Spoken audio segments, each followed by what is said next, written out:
to the Oyster Stew podcast, where we discuss what's happening in the industry based on what we see as we work with regulators and clients. Oyster consultants are industry practitioners. We aren't career consultants. We've done your job and we know the issues you face. You can learn more about Oyster Consulting and the value we can add to your firm by going to our website, oysterllc.com.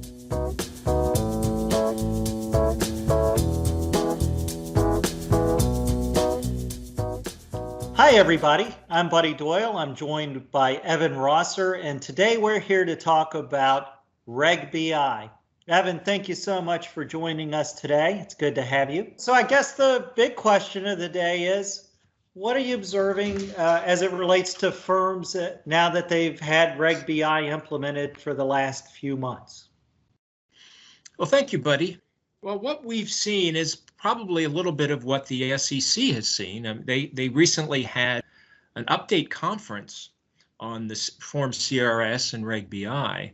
While they have found that firms are generally, for the most part, making that good faith effort they've talked about to meet the content and format requirements, they've seen some deficiencies, let's say, in some of the disclosures, in the quality, materiality, or clarity of the disclosures.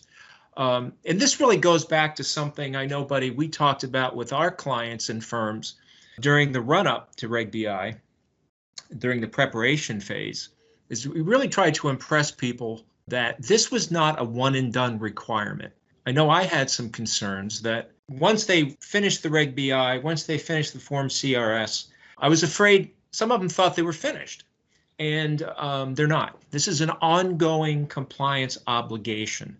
And now is the time for firms to take a look at what's the feedback they're saying. The other thing we've tried to impress on firms that we've spoken to is that the CRS and the Reg BI, and especially the Reg BI, is going to be front and center in every customer complaint you have going forward. So now is the time that firms should start looking at how it's working and what feedback they're getting, both from customers and from their sales force. Yeah, I think it's interesting to me. You know, we talked about the disclosure requirements, and we've certainly did a lot of work about that. We did a lot of work of inventorying conflicts and sort of building on the DOL work that was done a few years prior.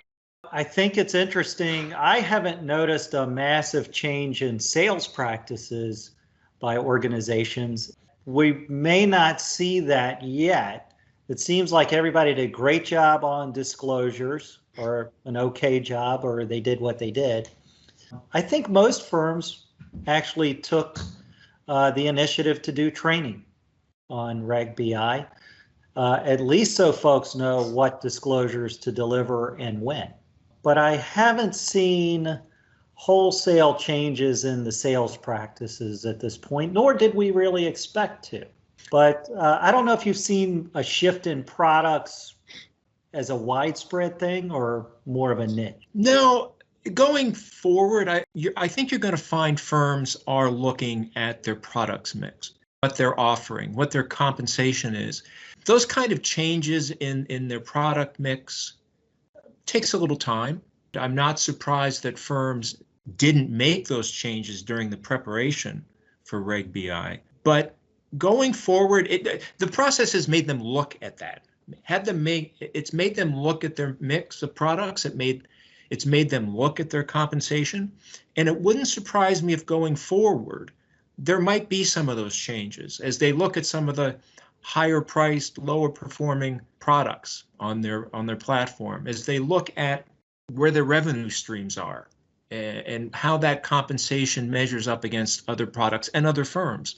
As I said at the outset, the disclosures in your Reg BI are going to change because your product mix changes, your revenue streams change, your compensation changes.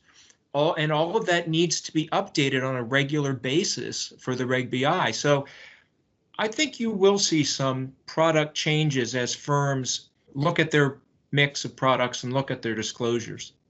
Yeah, I think you're right. And I also think the real impetus to change in the organizations that we work with is going to come out of a sort of retooled 3120 exam process or an annual review of the RIAs. I think you're going to see some changes come out of that. And hopefully folks have sort of taken a look at how they do their tests for 3120 and reoriented to the requirements of Reg BI to make sure that you're meeting those and that you're looking at the guidance notes that went along with that to help inform the test.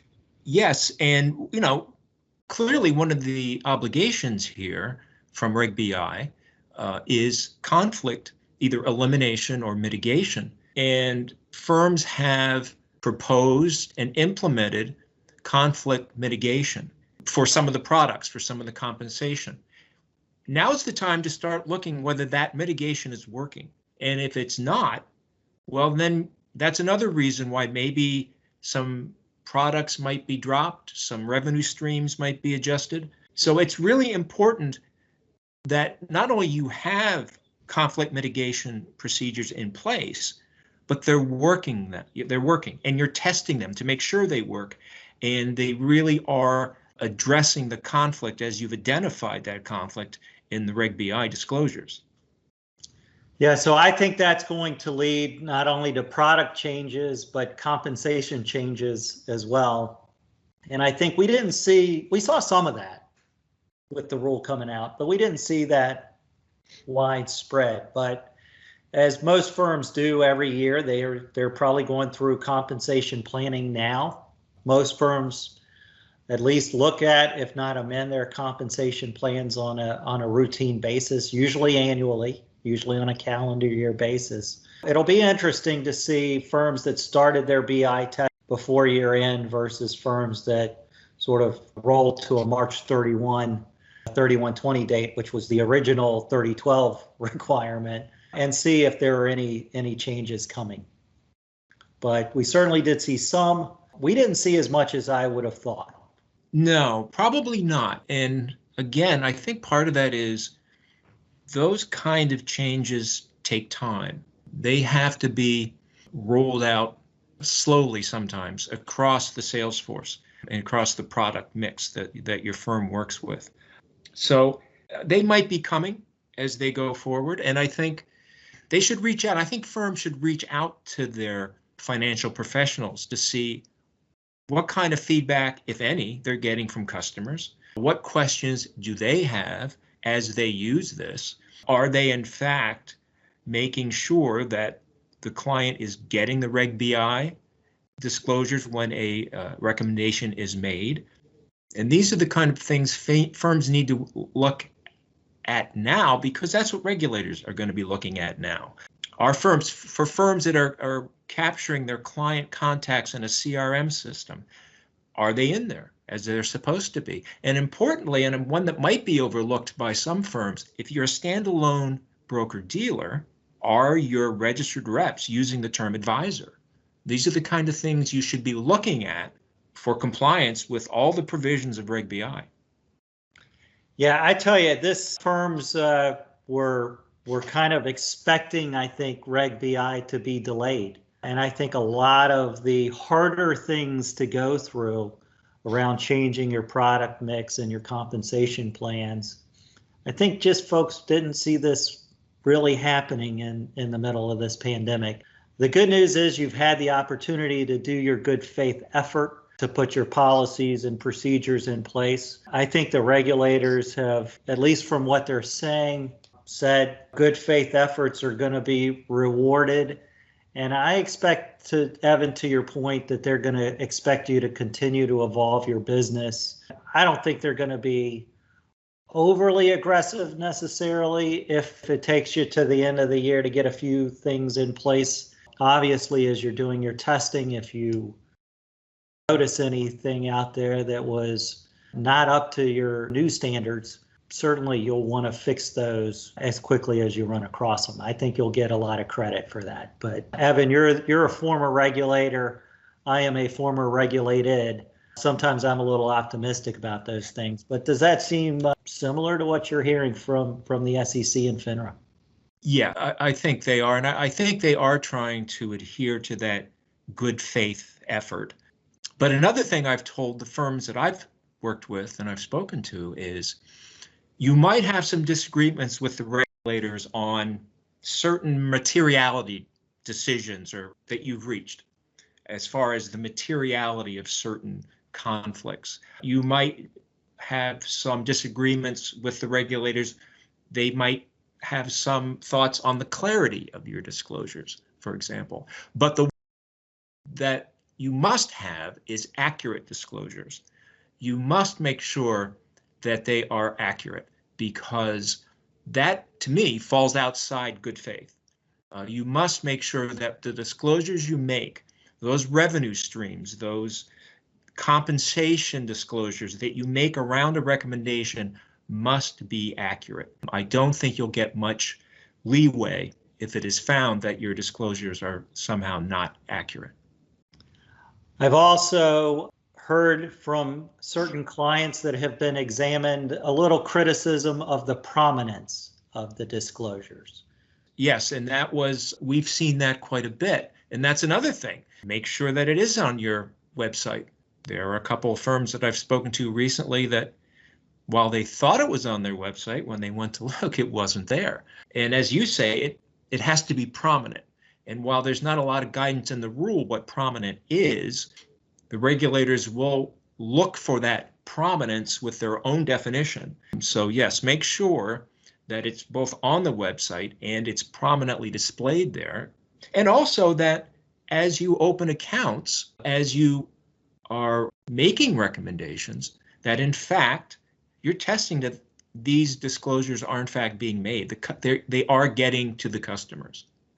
So I think this is all good advice. There's probably a lot to do here in your organization, certainly looking at the way you're doing your testing and making sure that you have amended how you go about that to look for the requirements of Reg BI. That is a big deal. If you haven't trained your organization, please do so. It's really important. People don't know what to do just because it's in a manual somewhere. You definitely need to train folks, and this is a centerpiece right now. So we would expect that to continue to move forward. And then even if you prominently disclose things through Form CRS, make sure your links work in there. If you're linking to your ADV or to other documents, you got to consistently test those links, because I tell you what I have seen is regulators are very interested when they're coming in to visit to see what you did around Reg BI. Yes, and it's important to keep in mind that this is not simply a recommendation around a individual securities transaction. Reg BI applies to an investment strategy involving securities. It applies to account type recommendations, such as rollovers. So you need to make sure, and any good training is certainly going to cover this, but make sure that those kinds of recommendations are being accompanied by the Reg BI disclosures. Evan, thank you so much. As always, it's really great when you share your wisdom with me, and it's nice of you to let me record it so we can share it with everybody else too. So thank you for all you're doing on the Reg BI front. It's really great to have experts like you on our team. Makes me feel good about the work we do with our clients. So thank you so much. You're very welcome.